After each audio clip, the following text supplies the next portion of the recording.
Hey, everybody. Welcome to another episode of the Case Notes from the Field podcast.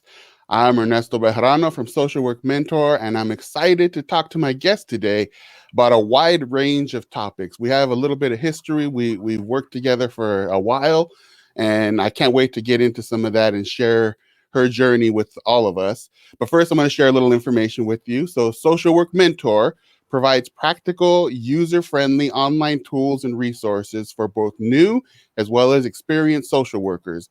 These resources can be found at socialworkmentor.com, which some of you may be watching from right now, or you can go to solo.to/socialworkmentor, and the links will be somewhere around this broadcast, somewhere in here.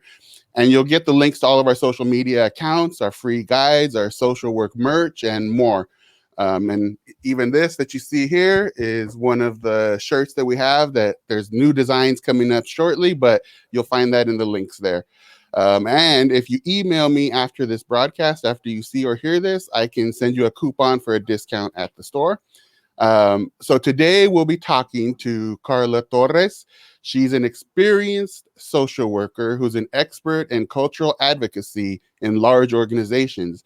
She's also an elected official in her local area, and she's a fierce, and I know this from experience, a fierce community advocate, and much more that I'm going to let her tell you about in a minute.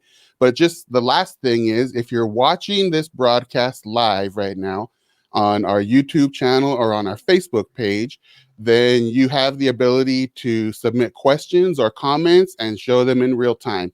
Now, Carla and I were just talking before this, and this is actually the first time that I've gone live with a guest. I've had some recorded ones, but this is the first live one. So in advance, excuse any technical challenges that may come up, but I think you'll be able to go onto our Facebook or YouTube pages and put up comments there. So that all being said, thank you, Carla, for being here. One of the main purposes for this show is to share people's social work journeys with those who are thinking about entering the field or those who are just starting out. And so, this really, we want to just get people to know and understand what it takes to become a social worker and to be a social worker. So with that all being said, I'm going to go ahead and see if I can work this and open it up and let you tell us a little bit about what your social work journey has been like. So, Carla, you are up. Yay! Well, thank you, Ernesto, for inviting me. I'm just super honored and excited. I mean, we do have a lot of history as social workers, so really happy to platicar contigo to talk about it. But I am not an expert. I don't consider myself an expert, but thank you. Pero sí, mucha experiencia, a lot of experience, right, doing this work. So yeah, just I come from Hollister. If anybody knows where Hollister is, it's a small town. South traffic, it's probably 45 minutes. With traffic, before the pandemic, an hour So and a half to 2 hours. you kind of broke up a little bit there. You said you're 45 minutes away from, what was that? San Jose. Okay, so Yeah. close to the Bay Area. Would you consider it Bay Area, or you're kind of outskirts of Bay Area? It's separate I area. mean, I don't think the Bay Area would include us. No, we're out here. We're closer to. We're in between Gilroy, Salinas, Watsonville. So it's kind of like a little bit of small towns and primarily agricultural areas. Totally agriculture. We still have a lot of fields here. We have a lot of housing that's been coming up the last couple of years, Mhm. but this was a lot of farm Mhm. agricultural area. But now it's growing. So that's where you grew up, and that's where you actually came up and went to school and everything? Well, I was born in Gilroy, raised in Hollister, but yeah, it's this is where I grew up. This is where I've been, and this is where I came back home. Oh, okay. So Yeah.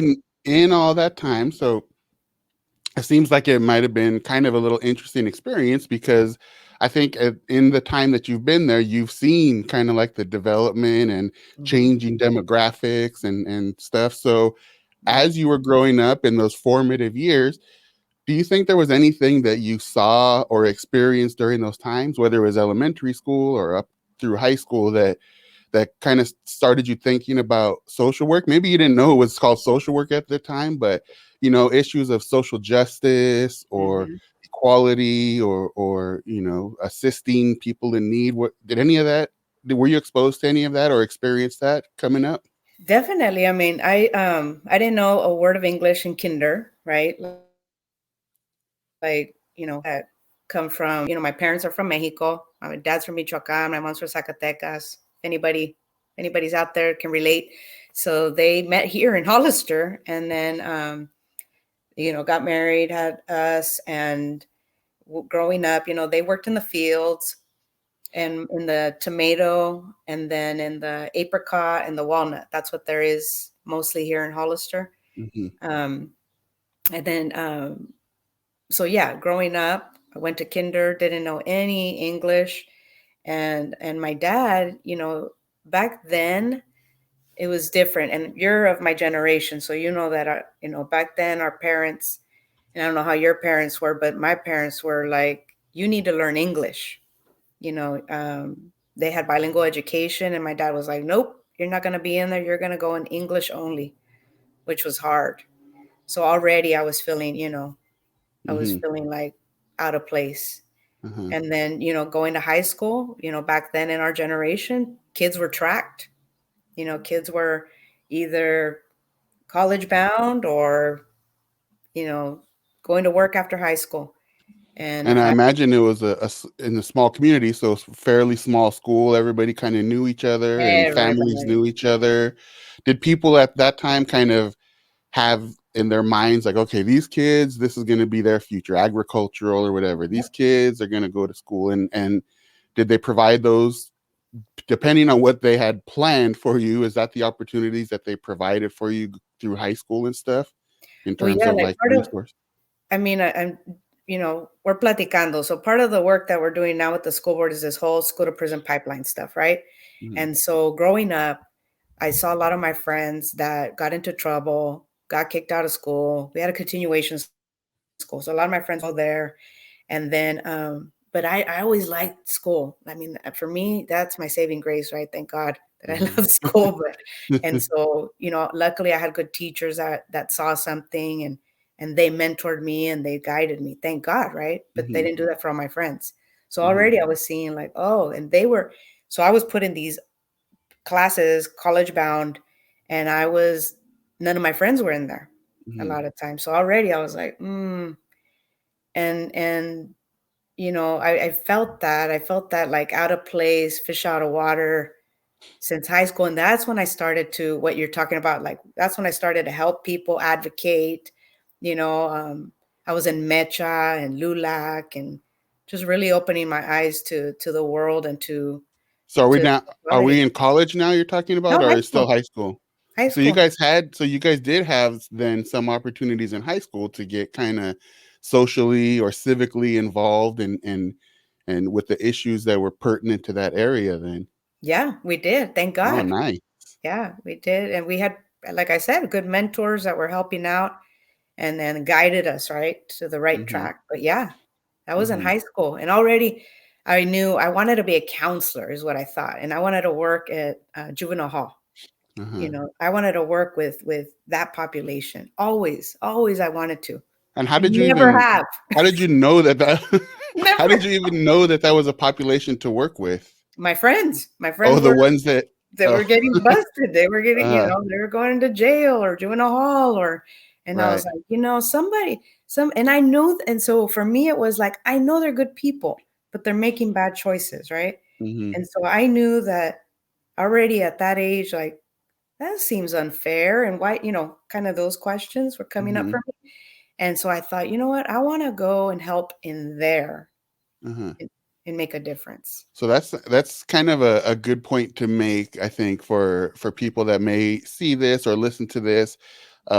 Is that if you're younger, if you're kind of in high school or beginning to think about and develop your future plans, it's important to kind of be aware of your what are your peers doing, what's happening in your social environment, and see if any of that begins to inspire you. Maybe it's in your experience, it was friends that were involved with the juvenile justice system. But maybe for some people, I mean, if you're watching this, I don't know if this would be the case, but maybe you're inspired by animals and you start exploring that path, or, you become a veterinarian or whatever. So the point being is that if there's a particular area that interests you, juvenile justice or homelessness or things like that, that it's a good time to start just being aware in high school and looking for opportunities to help out, right? Did you in high school, through Mecha or LULAC or any of those organizations, were you able to do any like volunteering or even field trips or things like that to expose you Yeah. to those things?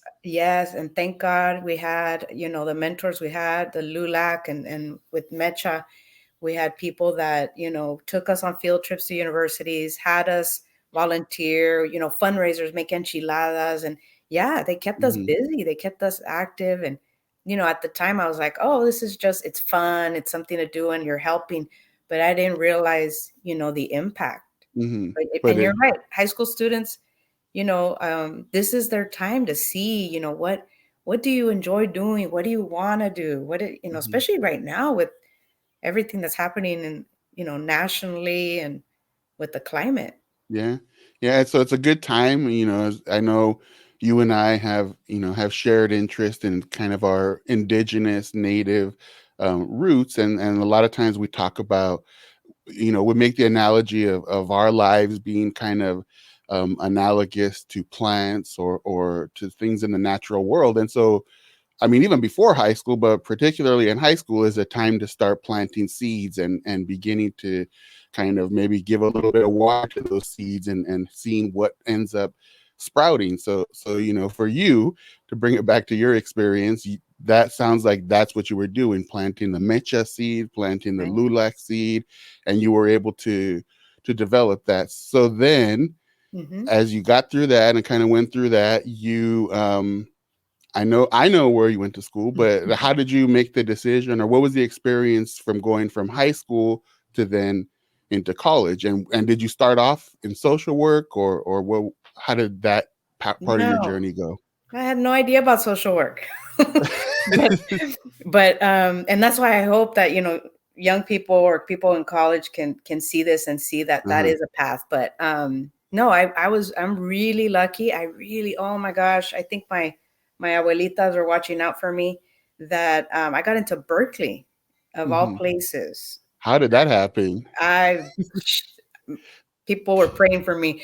But at the time, we did have what was called affirmative action Hmm. in our state, right, where Hmm. they took into account people who came from areas like, rural areas, people who were people of color and women, people of low income. I Hmm. check, that was me, right? Hmm. And so I'll tell you really quick. So when I got in, obviously my friends didn't get in to Berkeley. They were going, some of them were going to other colleges and universities. So I was gonna, I was like, ooh, should I go? And my teacher, my math teacher at the time, his daughter had applied, and he was upset that I had gotten in. And he was like, Wow. how did you get admitted to Berkeley? He's like, that's impossible. And I was like, no, I got my letter. I was all happy. And he's like, that's impossible. You took my daughter's slot. He said this in the Oh my class. God. And I was like, I felt like embarrassed. I felt ashamed, and I just was like, oh, maybe I don't deserve to go to Berkeley, right? Uh-huh. And But it sounds like, hearing you say that right now, it sounds so just harsh to me. Like it hurts to even hear that, but we know that those things have been said and are said. And I think for some people, whatever your background may be, when you haven't been encouraged or haven't been supported early on, it's, I would say to take yourself maybe as a lesson to don't let that, get to you, to continue the struggle. Because there may be a lot of future social workers, our future colleagues, that might see this or hear this later and kind of be having doubts, but they need to know that it's possible, even when those people are in your face saying, like, it's not for you, or you don't deserve it, or whatever that may be. So sorry to interrupt, but I No, think no, that's no, just a no. good lesson for younger people to hear. Absolutely. And so that continued. So he said that. I was like, okay, well, you know, I'm gonna go. I'm gonna go. And just to be honest, my dad didn't want me to go. Hmm. My dad was like, we need you to work, I'm not, and our parents don't know. I mean, they didn't realize the impact. They don't know what Berkeley is at the time. Now they do. But my mom Hmm. was like, no, you have to go. You Hmm. better go. Can you imagine though, Ernesto, like for yourself and myself, you think about an 18, well, at the time I was 17-year-old daughter graduating from high school. We both have teenage daughters, right? Hmm. Yeah. To go away to a city they've never been in. And mind you, like if you put yourselves in our parents' shoes, they don't speak English. They don't know what's out there. But go ahead, mija, go. Can you Yeah. imagine? Yeah. I mean, I know someone close to me who, a similar story. Their father actually, they were accepted, they were ready to go off to college, and their father offered them, or requested them, more like, that they would, if they would go, instead of going to college, go to Mexico, to where they were from in Mexico, and he would basically finance like their life in Mexico, as a her life. This is a female, as opposed, like, he didn't want her to go away to school. He thought she would, get pregnant or Oh something yeah. like that. And so he said, don't go to school, I'll pay for your life if you Yeah. just go to Mexico and don't go to school. Isn't And that crazy? so, Like they don't know. They don't, and I don't blame him, right? At the yeah, time. I mean, can you imagine? it's I out of mean, love. I mean, it's out of love out of and care from their absolutely. perspective. Absolutely. They don't want nothing to happen. He doesn't know what's over there. Like I can't even Hmm. imagine, right? The fear that they Hmm. might have been going through. But I went.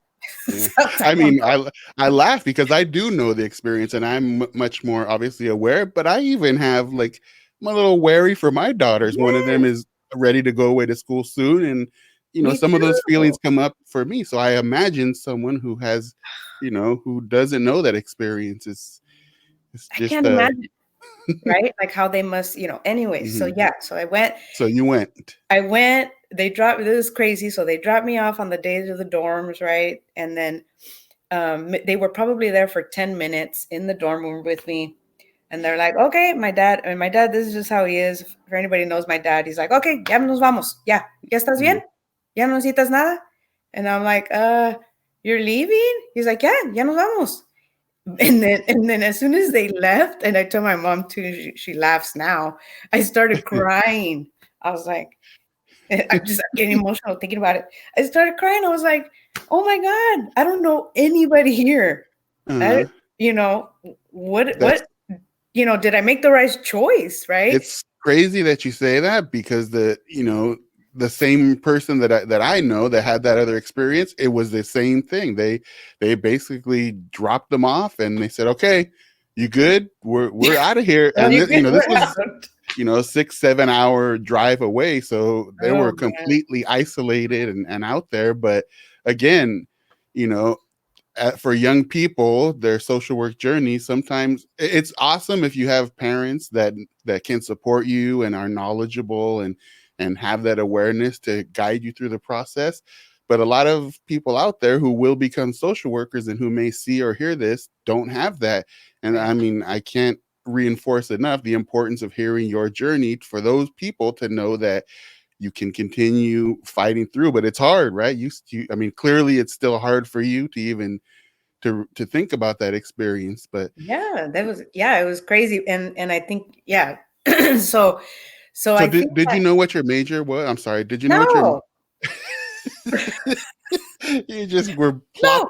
I'm plopped like, in? I'm in Berkeley. This is awesome. How the hell did I get here? Right? And then mind you, I'm coming from Hollister, right? So I don't have the latest clothes. I'm in like a sweatshirt, baggy pants, uh, ponytail, hoops. I'm like, I'm here in Berkeley, you know? But I think so I just going back to that story of those of us who experienced that. Our parents Mhm. probably did that because I'm suspecting that they wanted to cry, right? That if they're Uh-huh. like, well, if I stay here longer, we're just all going to be crying together. Mhm. That's not good. But so, anyways, so to keep and then this theme as we're talking, I'm just reflecting that I would go to class, and even in the dorms they would ask me like, how did you get here? And I'm like, what do you mean, how did I get here? Like, you. And they're like, but you, and they wouldn't say it is, look at me, like, how did you get here, right? There wasn't a lot of brown people that looked like me, Mhm. walking Mhm. around the Cal campus. Although I found my circle of Raza students, Mhm. but I would get questioned all the time. So to answer your question, I decided psychology Uh-huh.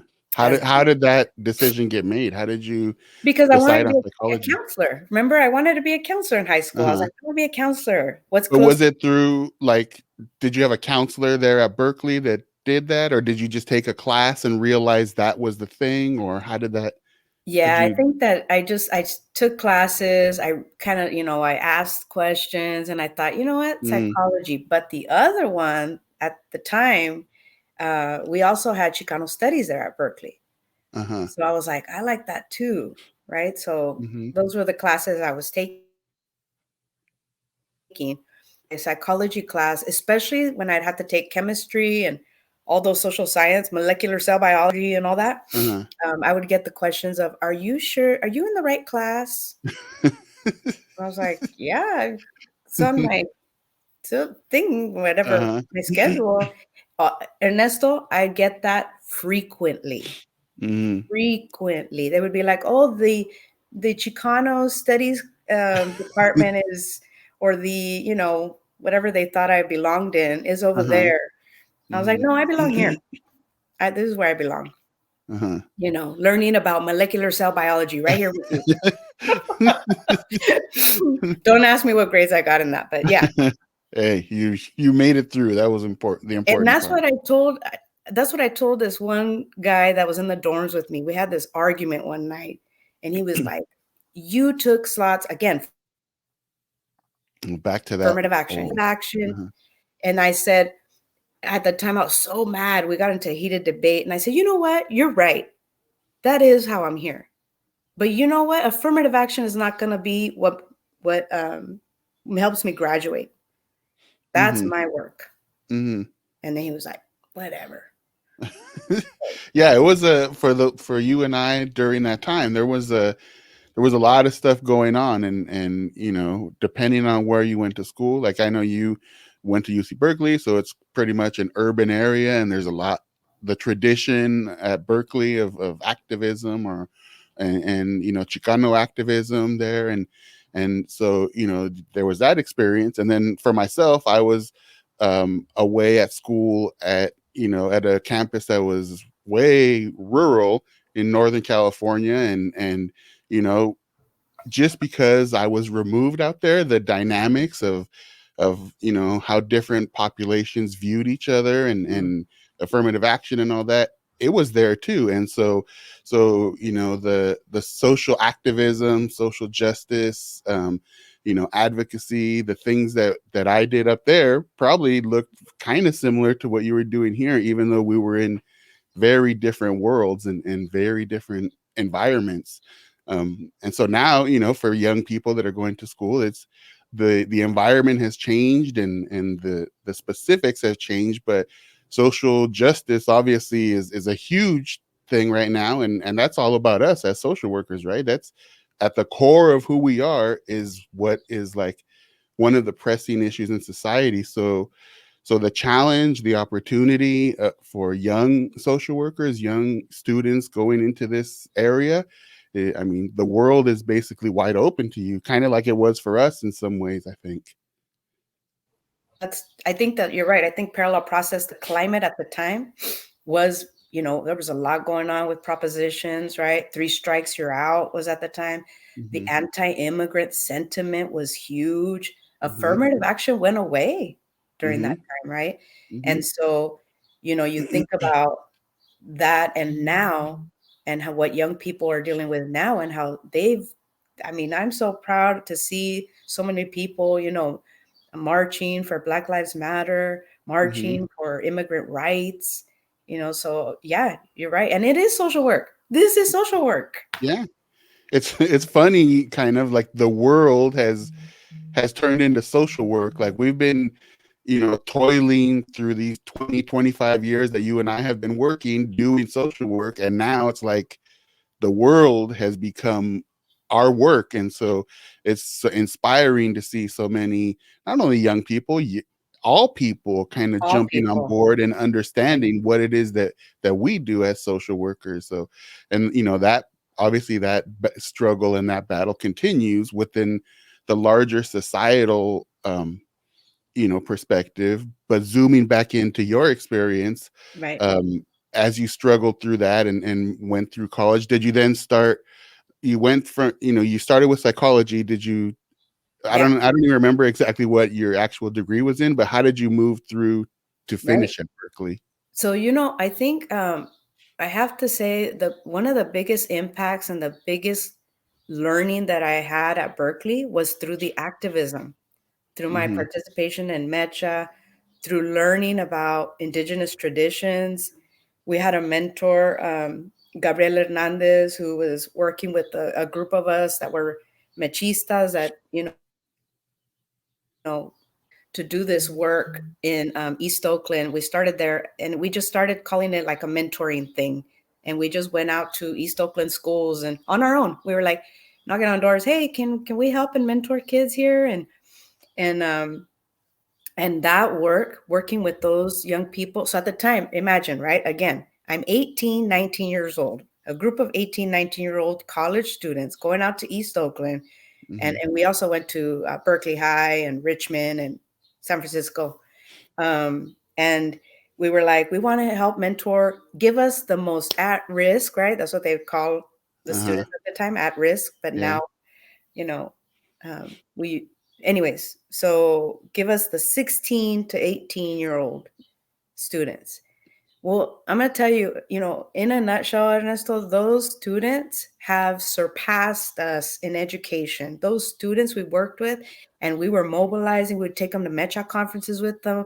We would hang out with them. We would truly mentor them. I mean, Uh-huh. we're now I'm close friends with a lot of them.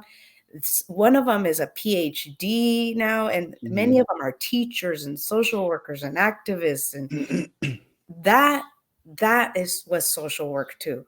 Hmm. That made such a difference for me. I mean, it was that taught me a lot about organizing, spirituality, advocacy, the education system, how it sucked. Hmm. I didn't know how bad schools were until I got to East Oakland. Hmm. Ernesto, I know you've seen San It's Jose. I've seen yeah. Hollister. Whew, Hollister's, I mean, we had nice facilities. And then I went there, I'm like, what the heck? And then you take that, I agree, like when you go to different areas it's different. The person that the last episode of the case notes from the field, which you should all go back and listen to that one too, but that individual was talking about, they came from the Bay Area as well, but they went and did like an internship with, actually with SEIU in Detroit. And so he said like he had been in East Oakland and places in the Bay Area, and he said what he experienced in Detroit made Oakland and the things that Oh, over here seem kind of tame. So no way. as we do this, as people listen to this and watch this, I don't know, or you don't necessarily know the what environments they're in and whether it's a real hardcore area that they're working in or not. But to your point is that whatever the level of, whether it's poverty or socioeconomic challenges are in any particular area, those people have something to teach. Those people have, as you mentioned, there are teachers. They've developed who we were. Yes. And not only that, but it goes back to the point earlier about Uh-oh.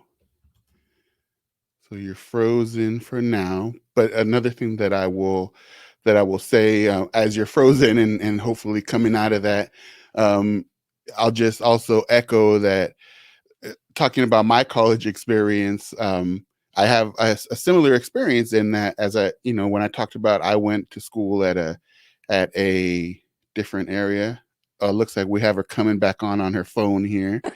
So let me add Oh, you there and take you out here. So I was trying to sorry. fill.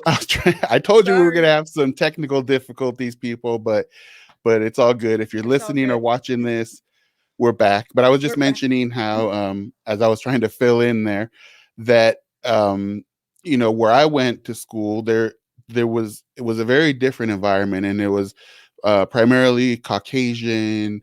It's kind of a small college town, a logging area, but there was a small segment of Mexican American, Latino, a population that worked in the dairies, and worked in the flower fields, and in some of the lumber work up there. And those kids, those second generation kids that were there, really didn't have any opportunities. So I, along with some of my friends in college, through Mecha, also for those who don't know, it's a Chicano Mexican American organization, very with a rich history of political activism and things like that. So we started a high school conference, and as you're talking about, the majority of the learning that I got in college, I don't know about the majority, but a big Yeah, chunk yeah, was through that high school conference. And just the work that we had to do to advocate to get it approved, and to advocate for resources, and to outreach to kids and connect with kids, and everything that it took, and then once we had them there learning from their experiences, it really, it's those experiential opportunities that you get. I'm not negating that the academics is, of is course. important, Of but course. for social work particularly, I mean, this is, again, I guess a point to make, is that when you have opportunities as you're beginning your journey to experience things, that's where a lot of your learning is going to happen, that you will take with you. And you might forget some of those theories, or some of that academic stuff, but you will not forget the connections that you made um through all your other activities. So I that's enough with me filling time. It looks like you're stable back here on your video. So And I think what I wanted to say is that those students, were viewed as troublemakers, right? Were viewed as, they're not gonna make it anywhere, and they're getting into trouble, whatever. But to know that a little bit of mentorship, really made a mhm, difference for them, and that we need to, as social workers, right? And that's where I want to parallel process, is that I think that's where I started to see that, what, there's hope in everybody. If you just mhm, offer people an opportunity, give them the resources, show them the way, there is hope. And just because people get into trouble doesn't mean that they're bad people, right? yeah, And I think yeah, too, like you're saying, like to talk to the young people, whoever are watching, that if they think like, no way could I ever go to college, or no way could I ever, be a social worker, or whatever it is that they want to be, that no, mhm, no, no. Yes, you can. Yes, yeah, you can. You can do, really, you can do everything. I mean, it sounds cliche, but you can. mhm. And another thing too, that as we're talking about this, that I sometimes get frustrated with, it's a little bit of a tangent, but connected to the college experience, is that sometimes for social people studying social work and doing that work, there many have heard those kinds of comments, like it's not really a field of rigorous study, or it's not, Mm-hmm. it's not valid, it's just kind of touchy feely. But I always felt like, man, social work is like a science and an art. Like, there's science to it, understanding human behavior Mm-hmm. and neurobiology, all those things that we do have to understand. But also, like, it's a skill that you acquire through those experiences. The art form of, like, how do you build rapport? How do you have a difficult conversation? How do you infuse, a person's cultural parts of who they are into your work with them? So another, I guess that's another thing that I'm hoping that our future colleagues do not get, um, discouraged about when people kind of, in my experience at least, kind of look down on social work a little bit as They compared to do. like molecular biology. Back to Right. your Right. to your No, point. I think you're right. And going back to what you said about current, the current climate, what's the big one of the big buzzwords that you're hearing constantly on the news right now? And it's about what do parents and children and just all of us need? Mental health services, right? Like Uh-huh. that's a big buzzword right now. Guess who provides that? Social I don't know, who workers. could that be? And guess who helps advocate at state level? And I never knew this. I don't know if other people know about this, but there are social workers that lobby, get paid at Sacramento or at any state Yeah, capital, right, to do that work. my friend is an MSW from my master's program here, and she's a high level lobbyist in Sacramento, That's and awesome. yeah. You And know, it's and true. And those opportunities in today's world, it's from lobbyists to medical social workers, child welfare, schools, early education, politics. You and I know a little bit about that maybe we'll get to. Like, we're all over the place. And I think it's because we bring a certain skill set that it crosses many professional and societal boundaries, what we have to offer. right, right, totally. And just for everybody to know, you and I, that's part of the work that we Uh-oh. Oh, there you are. But now we can't hear you. Oh, there um you go. You go. You're we back. in the schools, we worked in the schools, in Right? school setting in San Jose and Gilroy, Mm-hmm. and that was the most rewarding work, I gotta tell you. Yeah. You're right in there, and we can go off on another tangent about our work in school-based social work, and just the dynamics of what that position looks like. And actually, if you are listening to this either live or after the fact, and you have a comment or question about your experience or questions about what it looks like to do school social work, feel free to drop them here, because we can answer those. And I mean, this is Social Work Mentor, so if we can mentor your thoughts or decisions in social work, whether it's child welfare or school social work or prevention or politics or any of these areas that we have experience in, that's what we're here for. We're here as a social work family. So we keep For getting sure. into all these things, and we're still stuck in I your know. college experience. Sorry. Oh, So it's much, me. so much. But so yeah, so I think, after that, being able to help people, I graduated in with a bachelor's in psychology and Chicano studies, double major. Oh, nice, nice. Para que se, for that one guy that told me you don't belong, or not just that A one, couple several of them. people, and For the the two that teachers. said it and all the ones that thought it. That's right. I was like, Mhm. toma, double major. Yeah. so so you so you navigated that. You made it through all the struggles, all the challenges. Um, and you're a graduate. You're from this little Hollister town, I know. a little girl that showed up with hoops and a ponytail, and Yeah. now you're a Berkeley graduate. So Berkeley graduate. what happens next in your journey? What I, uh she's leaving us in suspense, ladies and gentlemen, as her technical challenges continue. We're can you waiting see to me?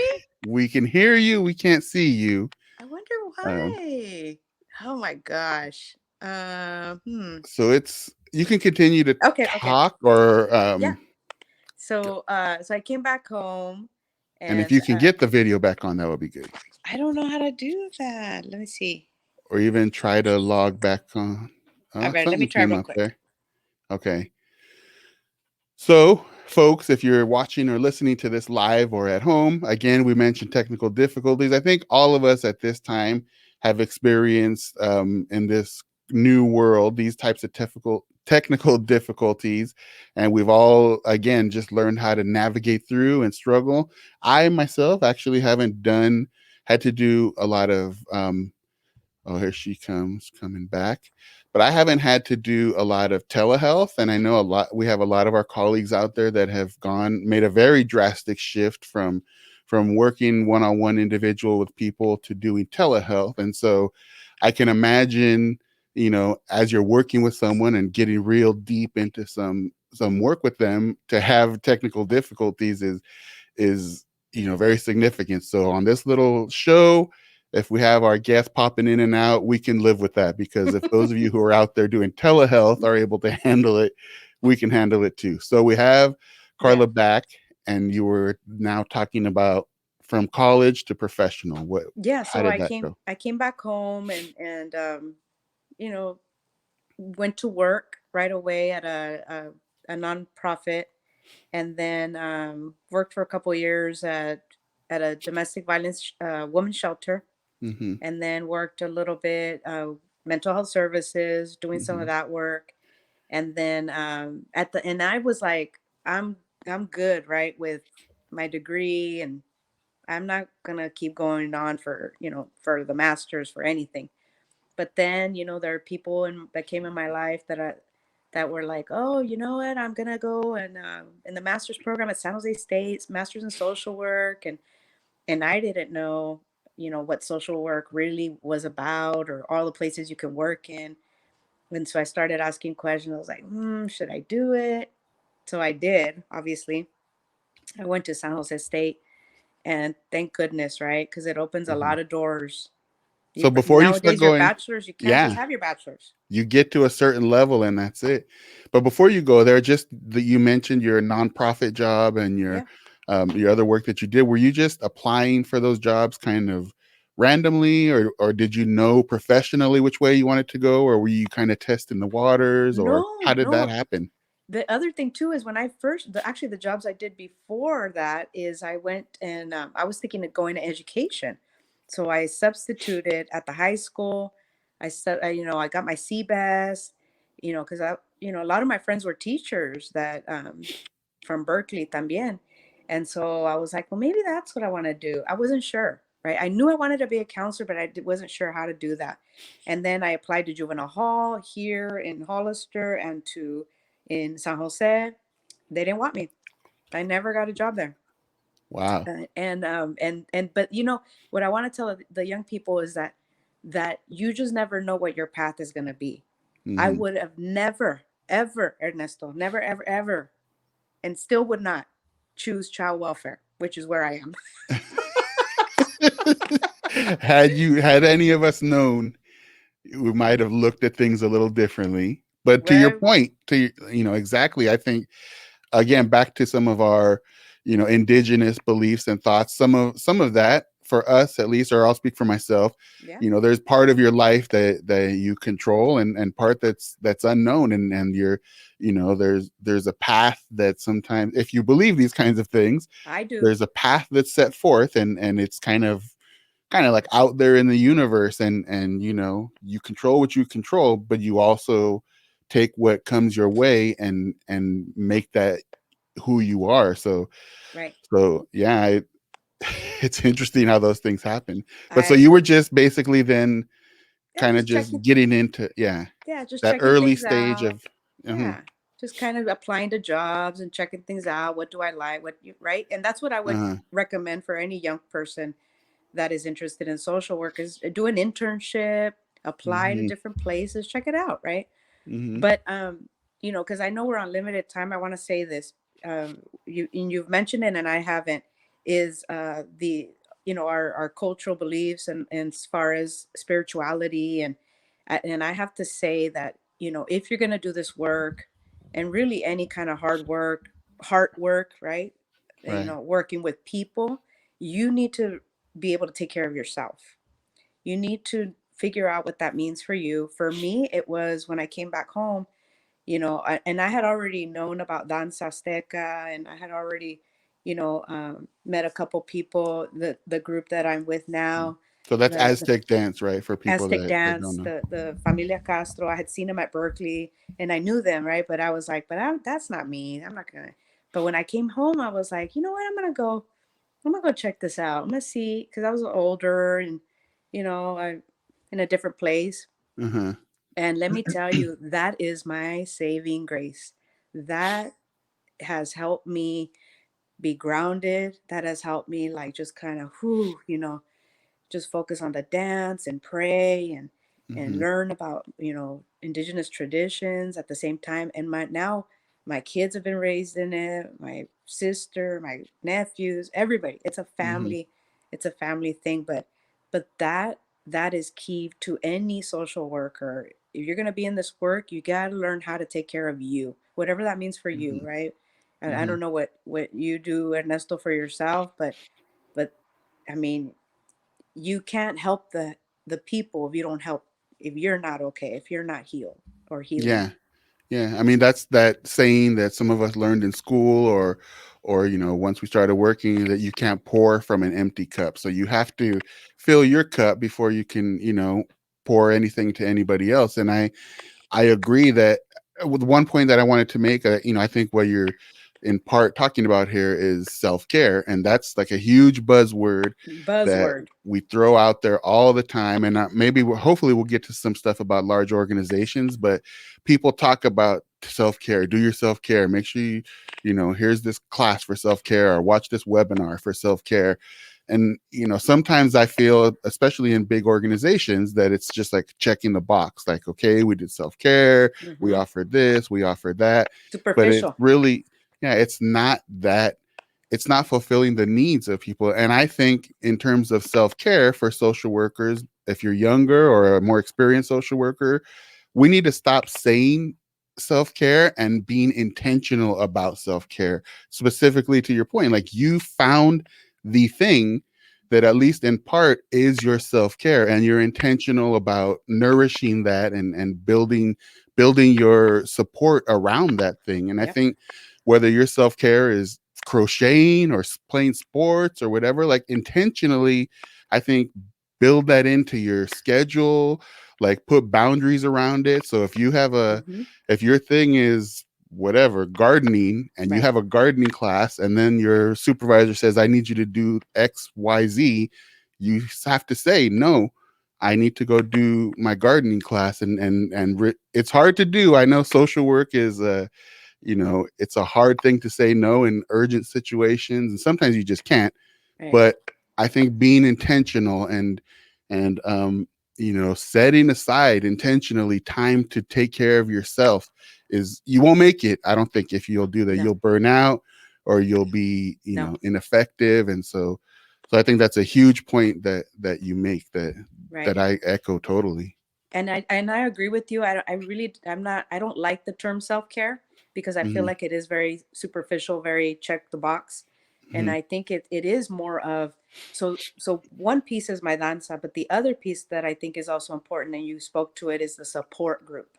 Yeah. And that doesn't have to be, and my support group, thank God, I have people at work that I can call on and be like, blah, right? Because the other thing, there ain't nobody that knows your job unless it's your colleagues, Hmm. right? I can call you Ernesto, and many times we'll be like, blah, right? Like, Yeah. can you believe, and Uh-huh. that is healthy to do, that we Uh-huh. need to be able to do.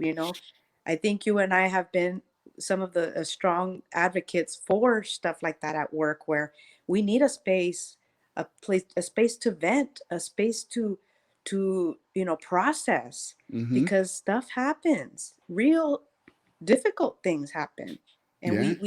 we see people's lives, and we see the ugly and we see the good, and we Hmm. are people that need to be able to process that. Hmm. So Yeah. support group is key.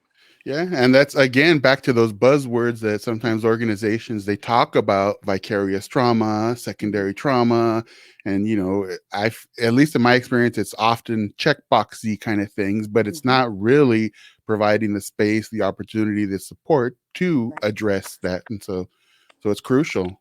And let me tell you that there was a point, and I don't know if I told you this story, but when I was an intern, this was when I was an intern at DFCS, my first year, and it was December, and I remember this so well because talk about secondary trauma.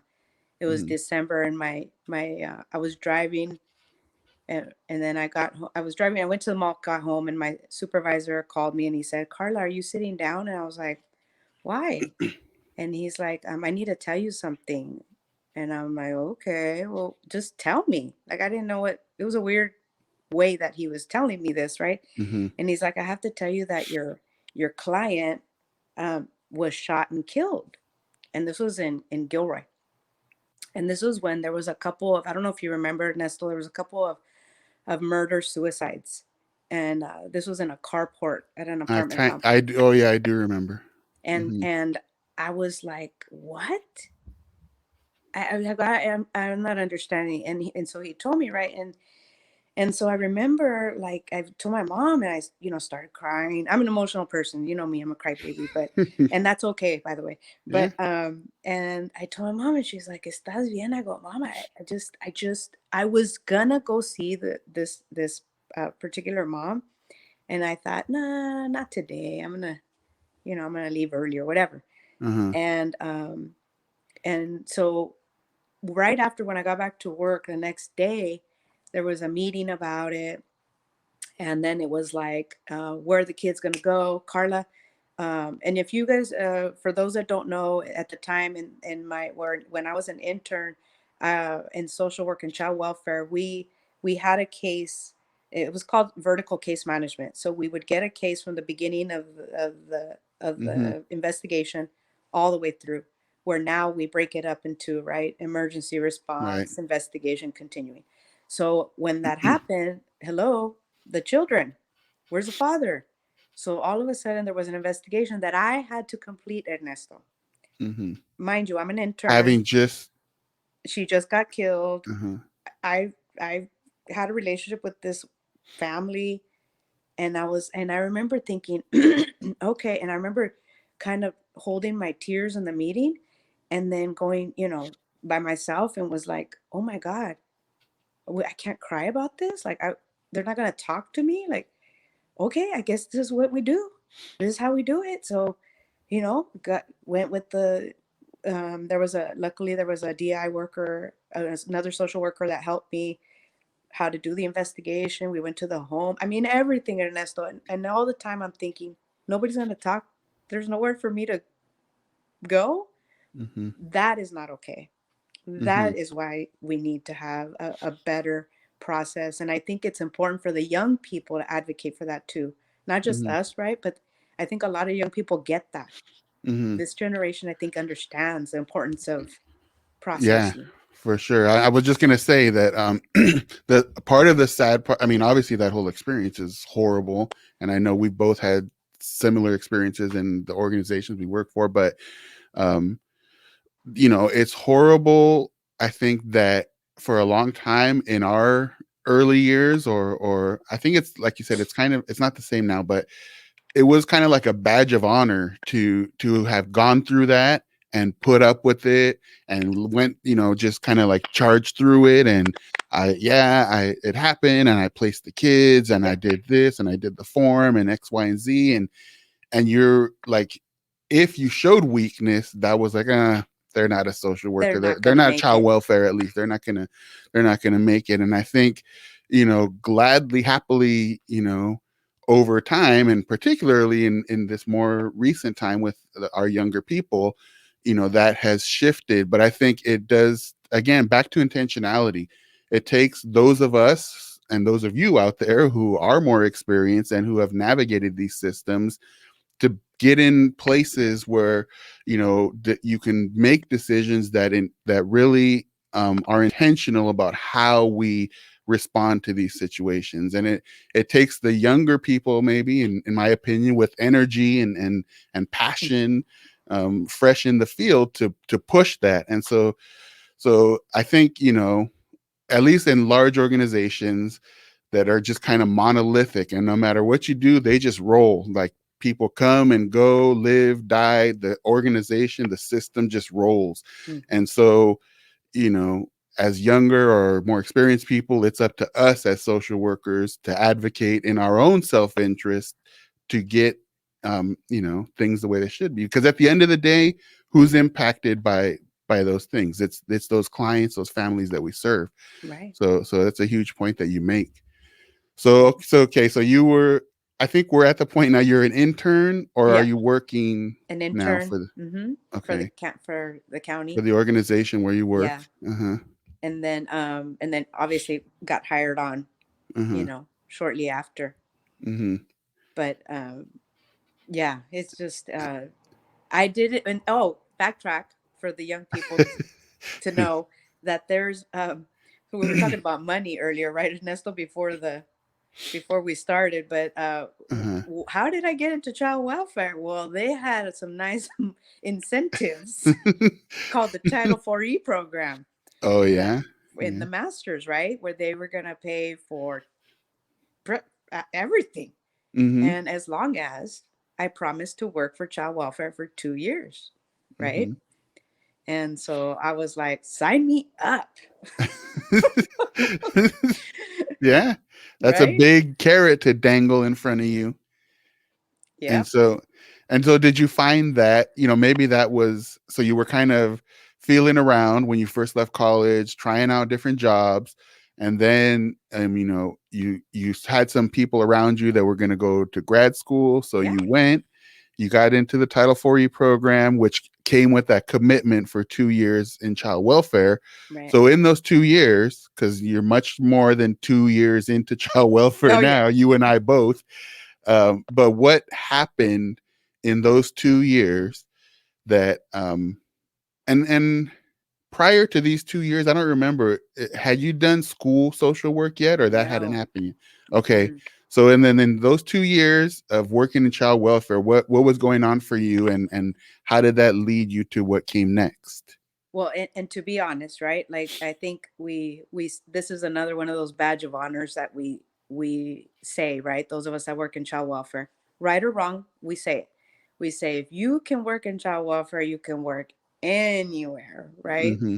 And so it was tough. Those 2 years were tough because we did what was called vertical case management, Uh-huh. and I think that that's what really, I think, really burned me out, burns Mm-hmm. many of us out, right?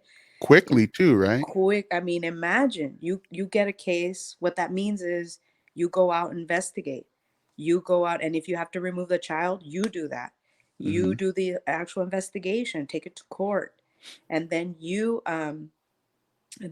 carry the case through the life of the case, which could be 2 years, 12 months, 18 months, 24 Mm-hmm. months. Mm-hmm. And then we were on an OD calendar, we were on a ER calendar, and then our caseload. And at that time, those caseloads were, as you know, much higher, right? Uh-huh. And so I was like, get me out of here. I for mean, and it's, for people that don't understand, like, I haven't had every experience in child welfare. I've been fortunate to, in social work, I've been fortunate to have a lot of different little experiences, including child welfare. But it's kind of like if you're doing, and every job comes with its own, crises and urgency. But like if you're working in an elementary school, or doing maybe some prevention work out at a community center, again, bring their own challenges, but it's kind of like I see it like as like if you're talking about a fire, it's kind of like a smoldering fire. There's some heat, there's sometimes a little spark flares up and it's hot, but it's smoldering. But in child welfare, quite often it is a intense, continuous, nonstop, like inferno. There's the breaks are what's few and far between. Usually it's intensity at all times. And so for a social worker, that's where we're talking about self-care and all that stuff, is because it's almost not humanly possible yeah, unless you set up your workflow and how you do things. It's yeah, not possible to handle that level of intensity for extended periods of time. no. And so that's what you experienced. So then what happened next? Yeah, and just so people know, that no longer exists. That way of working no longer exists because people were like, that is just Uh-huh. crazy. Yeah, Or at yeah. least where we live, I don't know, maybe Right. some of you in different areas, maybe you Right. Not work in where that we, way. right. Not where we are. But so then after that, I was there probably about 3.5 years, almost 4. And then I was again lucky enough to get a job at schooling services, right, where we worked. And I was able to work at an elementary school for 2 days and 3 days at a junior high. Loved it, loved it. And you're right. I was busy, but I wasn't. like I wasn't overwhelmed. I wasn't like, oh my gosh, uh, where do I go? And so that work was so rewarding, and I almost felt, I have to tell you, I almost felt guilty, like, is this the way it's supposed to be? Like, it was so rewarding. And so, we helped a lot of students, but I give my so much credit to my child welfare colleagues, right? That is hard work, but it's necessary work. I don't want people to think like, oh my God, I don't want to do that, right? The whole point is we're trying to convince people to join us. uh, Um, so, so yeah. And I do want to talk about what we do and how the hope, right? The mhm. changes that we see in people, because that we do. Yeah.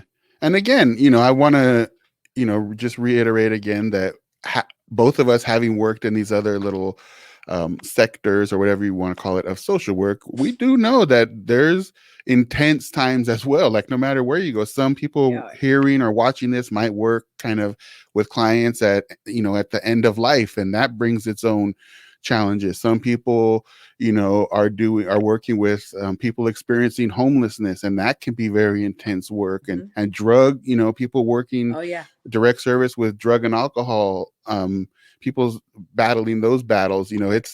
It's not, this is not to diminish No. any of that, because we've also experienced intensity in those other areas too. But I mean, leave comments in this video if you're watching it after, or if you're listening to it, whether or not you agree, if you've had experience, that child welfare can be at least a different animal, even though every part of social work can be challenging. But You're like you right. said, just to encourage, those who we don't want to scare off, No. it's challenging, but it really does develop you, and not only as a social worker, but as a person for whatever you're going to do next, which is, I think, you're going to talk about a Right. little and more. and I think, yeah, I don't want to, I think the value is in any of us that help people. Hello. Hmm. That's what we do in social work. But yeah, so after that, our program, due to budget cuts, I think, correct me if I'm wrong, was it 2008? I'm 2000, horrible with time, I so think it was yeah, it was around then, maybe a 2008. little earlier. The housing crisis happened, and our schooling services got cut. And so I remember I remember thinking, "Oh no, where am I going to go? Where am I going?" Well, I came back to good old child welfare. She's always there It's waiting for you. always Yeah, there, it's right? always there. But you know what? Thank goodness though, right? Like and it's that belief that we have, right? That everything for a reason, and you know, and that was my path. That is Hmm. where this is where I've been. This is where I belong, right? And Uh-huh. so I came back as a social worker again, but this time doing continuing, which is a lot more, Uh-huh. doable. Hmm. And then eventually promoted to a coordinator, working with the parent advocate program and covering. And this is unique. I was able to facilitate a women and men's drug intervention group, at the time, and that within child welfare for me has been one of the most rewarding years. I did that probably for about 8 years, and just talking to parents, men and women who had substance abuse issues, were in the child welfare system and just really struggling, right? And then talk Hmm. about, people who are, who are the most vulnerable, who people think are, they talk down to them, who think that, how dare you do this, or why did you do that, and judge them. And you know what, they're really good people. They're just people that, again, have had a bad experience and don't have the resources, and made bad choices, honestly. Yeah. And I've Yeah. seen, and that Ernesto, right there is the successes that I've seen. Hmm. I've seen parents that you would, and I always tell the people this, like my unit, like, you never know who's gonna make. You can't judge when they come through that door. You don't Hmm. know. You can Hmm. think, and I have, between you and I, right? We have 25 years experience plus Each. Yeah. each. So I between you and I, we're talking half a century. have to say, yeah, 50 years, right? But if I see somebody at that door, there is no way that I could tell you what they are capable, what they can do, if they can make it, if they Mm-hmm. can't. That is first of all within them. But Mm-hmm. our job is to hold that hope. Our job is to tell them you can do it. Let me show Mm-hmm. you how. Let Mm-hmm. me let me let me show you the way. Let Mm-hmm. me not throw you down on the ground and beat you up more. You already Yeah. been beaten up, you know. Mm-hmm. So I think that's where and that's the stuff we need to change in our system too, because we're really good at beating people up in court reports and stuff. Yeah, I think, well, first of all, Carla, I think we're having a Over. great conversation, and I'm good on time for whatever, but I just want to, I don't know your situation there, but if you have a light to come I on, because know. I was it's kind thinking of, this. so I'll Hold on, hold on. okay. But yeah, so as Carla's fixing her lighting situation there so we can see her, I think, well, one of the points that I wanted to make based on her comment is just that no matter where you are in social work, for me, I've always uh, found it important that I might be in child welfare or whatever kind of work. You might be a medical social worker or whatever, and but within that role there's also opportunities quite often to kind of, like Carla was saying, maybe it's facilitate a class or do some intakes or assessments or help with some whatever it may be. So whatever role you're in, there's in social work there's always opportunities to kind of diversify a little, which kind of spices up and energizes your work and also again continues to develop you professionally. So now we have our friend Carla back with, oh, that's what you look like. I was thinking the same. I'm like, oh, uh-oh, I think I need some light.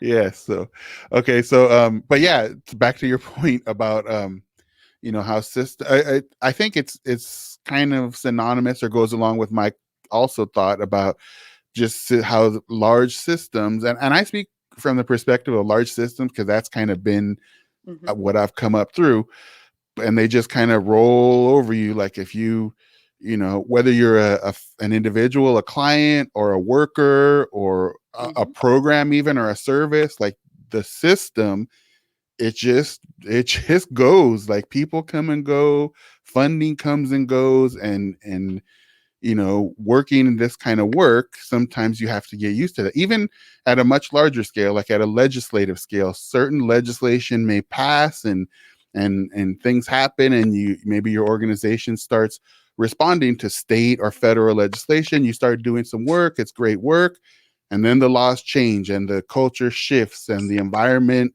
is modified, and now you know that system is just going to keep rolling from a political legislative perspective, but you as social workers need to adapt and continue to figure out how to deal with that monolithic beast of a system that it can be. Right. Well, and I think too, to your point of the systems, I mean, if we get into, I mean, this is important for people to know, especially, right now with the climate, is the systems were set up. Mm, These institutions were set up for brown, black people of color, indigenous people of color to fail, right? yeah. To go, I mean, if we talk about, yeah, the people that we serve and where we work, the majority of them are Latino, Chicano Latino, and we do also have a disproportionate number of African American families. But that's how the systems were built, Mm-hmm. right? And so I think that's the place, when you're talking about legislation and people advocating, and even within those of us within the system need to be able to look at like how are we contributing to this, and how do we change it? Yeah, and I think that's a great point, and a part of it that I often think about is we talk about that, what you just brought up, but I sometimes think about, like, what does that look like though? What is it look like to be a system that's built in a certain way? And it could be something as simple as not having forms translated for people that don't speak, English. It could be, a certain symbolism that's used in a reception office or something that's not, it's not really, it doesn't go with the cultures may utilize that, all the way up to real legislative systemic, ways that processes and protocols and policies are built. But as social workers, we talked about people that are lobbyists and work at Sacramento. We can have an impact at that level, all the way from, we've experienced, I think, clerical individuals who work clerical, who have that level of cultural competence or cultural humility to be able to see those things and point them out and make real life changes that impact people coming into offices. So we talk. I just hear a lot of times us talking about how this system is built to put people at disadvantage. And I think it's important to talk about too, like, what does that actually look like so that we Right. know how to change it. No, totally. I think that there's a lot of things that we can change internally, right? And there's a lot of things that we can advocate. And you're right. From the moment someone walks through that door, what's the message we give people, right? Are Hmm. we greeting them? Are we judging them? Are we closing the door? You Yeah. know, and are we providing it in the language that they know? I Hmm. mean, it's basic civil rights, and it's sad to say that it's still not totally followed. You and I both know that. Yeah. Yeah. Well, as we start kind of coming to the, towards at least to this point of your career, that, where you are now. So, I know we both have supervised, social workers, and now you're in a little bit of a different role, and you do stuff outside too.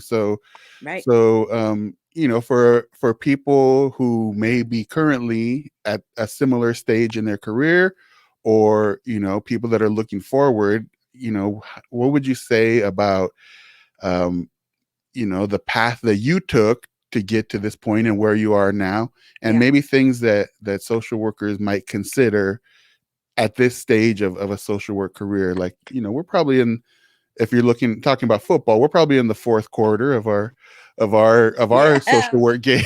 Finally. Hopefully we don't have to go into overtime. No, I But don't want to go into overtime. I want to go join another game. yeah, exactly. um, I think what I want to say first is that I also feel like I did not do my successes are not my own. You know, people paved the path for people like you and I, Ernesto, and Hmm. that that suffered. People died for us to have an education. People fought, for us to even have the opportunities that we've had. And then I think to honor our ancestors, my grandparents, my grandmothers I never met, but my grandfathers who worked. Sorry, Yeah, I get I think emotional. it's for a lot of us who have gone, through our journeys, whatever they may have looked like. um some of us are in this work because, not only like, because of the work that people before us did to put us in this position, but it also inspired us to want to help, if that makes sense. So, Right. some people are in social work, at least from what I've seen, because they've seen, injustice. They've seen people needing help. And there's something about who they are and their upbringing that caused them kind of externally to want to get in there and help. And they're 100% valued as social workers for that, from that perspective. But there's also some of us who kind of have that lived experience, and we've lived with maybe, um you know parent we didn't have, electricity, or we didn't have water a week, or we didn't have a home. And so whatever it may have been, those people that were before us that struggled to make it through and model for us that struggle, is, it's important that we remember and recognize, those that struggle that people had before us. And who knows what our children will look back at us and say, but we at least, I think, have the responsibility to recognize the dignity that those people before us had. And not only that, I mean, this makes me also think that there are people currently in our systems, whether Mhm. again they're experiencing homelessness or in the child welfare system or having problems with the school system. They're going through a struggle too, Right.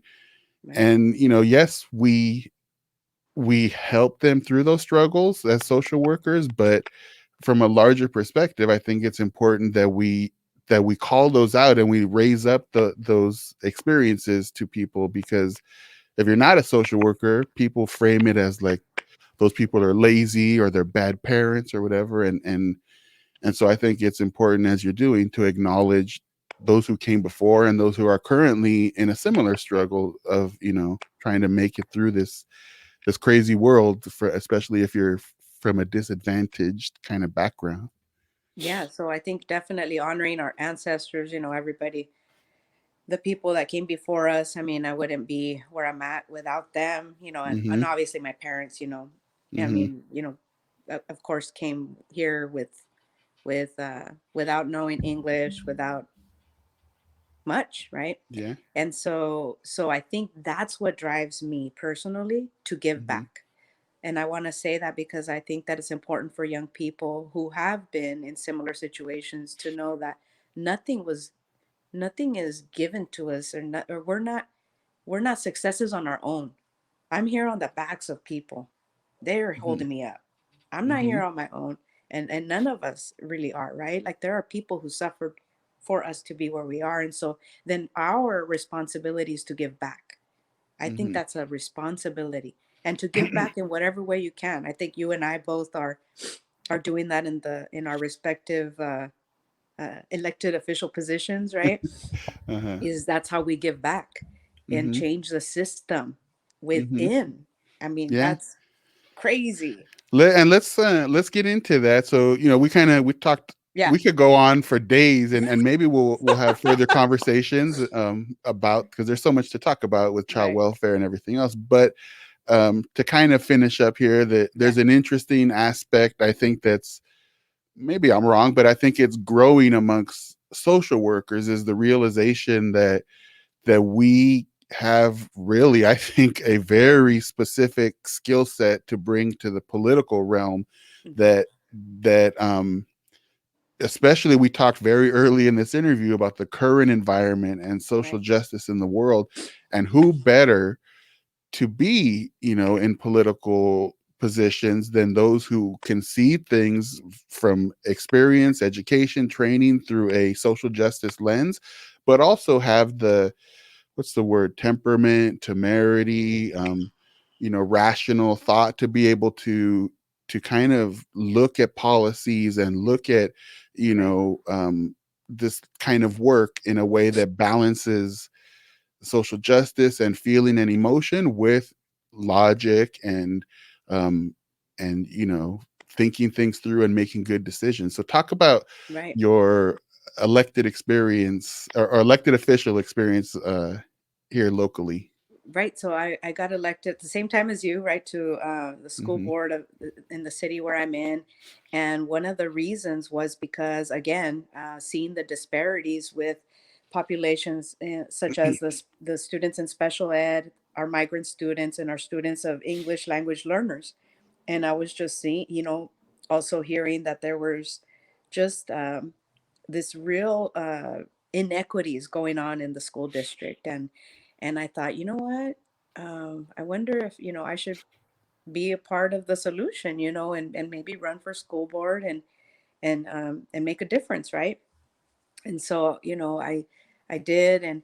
And I think one of the things that I didn't realize, right, you know that people make decisions at these elected official positions, but I guess when you're in the seat, and I don't know if you had this realization, but I remember just sitting there one day and thinking, oh my goodness, the people have been making decisions for us meaning people of color, that are not like us, that don't understand us. And no wonder we haven't been given certain opportunities, or no wonder we didn't get certain resources, right? because we make decisions about budget, resources, policy, Mhm. staffing, right? Um, that or facilities, right? All these Mhm. things. And it's like, oh my goodness, And not what? only that, we kind of like model the culture of the district and Right, the tone of how we want everyone in the organization to operate. right. I mean, it's a great responsibility, Hmm. and can be taken advantage of, Oh, for sure. can Yeah. be misused and abused Hmm. with the wrong, right, with. And so I find that work so important. Some of the big things that we're working on are, is this resolution and actually a task force to address the school to prison pipeline. Hmm. What? Huge. Uh-huh. Huge for Hollister. I mean, you would never. It just, I feel so overwhelmed when I think about the work we're doing. We hired, when we first got on the board, we hired the first Spanish speaking Mexican superintendent in Hollister. And then we're What? talking just not even barely 2 years that a Two lot of this years. work has been able to happen with a social worker at the table. Yeah. I mean, I Longer. don't know if I'm sure there's other people that collaborate Yes. too, but I know that Yes. you must have taken a huge part of those decisions with your lens. Yeah. Yeah. So And for me yeah. also, like, as I talked about the different opportunities that are available to you within social work, and even if you're in a certain role, and we also talked about kind of like burnout and whatever, and I have been doing similar work for a lot of years, and I kind of was getting a little burned out, but specifically I was getting frustrated that I thought that I had something to contribute to the organization, and the more than that, to the well-being of the families that we serve, but just based on my role and the organization and stuff, I didn't feel like I was able to have that impact that I wanted to. So I Hmm. saw the opportunity to run for an elected position, and for me, it's basically like the exact same population that we serve, or that I serve in my professional role, is basically the population that's within the district that I represent. And so I felt like if I can't have as much impact as I want through work, I'm still going to do my best work and impact Hmm. those that I work with there.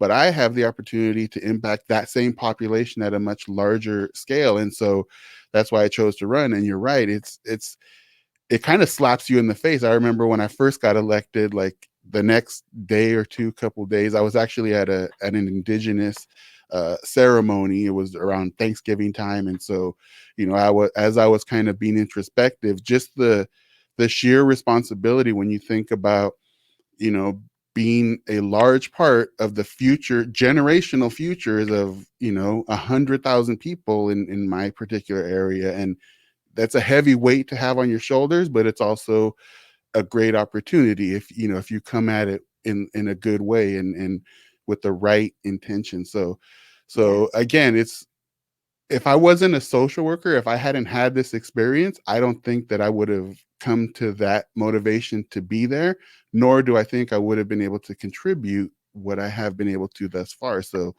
social work is really, to thank for my journey Oh, I in that agree. thing. I agree. And that's, I mean, there's not, I mean, everything that, we've learned there, the training, the experience working with families, absolutely. It Hmm. translates into the work that we're doing on our school board, Yeah. and yeah, because Yeah. we see it different, right? But it's a nice balance to have on our board. We have we have retired teachers as well, and Yeah. community people that work, that in education, and it's nice to have the balance. Hmm. But it's important to have a social work voice there. Hmm. Yeah, I agree. Well, I want to be respectful of your time, and I know we're almost pushing an hour and a half here, I so know. and it's gone by quickly. Like I said, I feel like we have a whole bunch of Oh stuff my to still talk goodness. about, but for now, I think this is good. And first and foremost, I want to thank you for battling through your talk. We talked about battling through camera challenges and lighting challenges and links before we even got here. Right. Um, and to be here with me and with all of us who will see or listen to this after. I think you've shared a lot of stuff that people can use in a very real way in their own social work journeys. And so I want to just really, really thank you for that, and just for our friendship that we've had over the years, and that we'll continue to have, even though you're a Raiders fan and I'm a Chargers fan, Raiders. and that's a different conversation. But is there any last thing you want to say, or anything you want Yeah. to share before we call it here?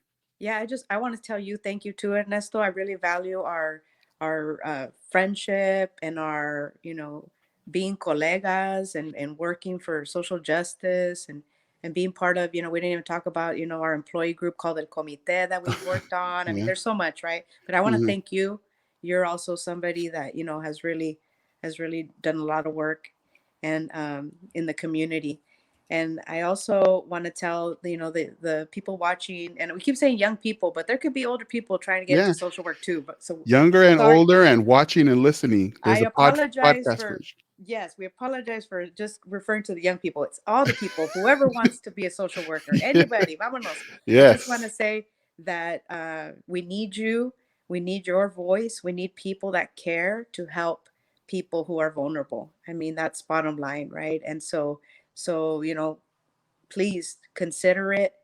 And yeah, just thank you everyone. And this is exciting. It's fun. Yeah. Awesome. Awesome. Well, thank you again. Thank you, all of you who are listening or watching this, or who will in the future. And in the next couple episodes that we'll have of Case Notes from the Field, I have lined up at this point a couple of our colleagues that are doing big things on TikTok. It's people who have whatever thoughts they have about social media or whatever, but there's actually a lot of stuff going on and what we call social work TikTok. And there's a lot of community being built there amongst ourselves as social workers, and resources and stuff. So we have some of those people lined up and in negotiations to to get on here. And so I'm excited about those. But thank you again, Carla, for being with us today and sharing your journey. And I look forward to all of the rest of you who are seeing and watching this joining for the next episode of Case Notes from the Field. So until next time, I'm Ernesto Bejarano from Social Work Mentor, and we'll see you next time.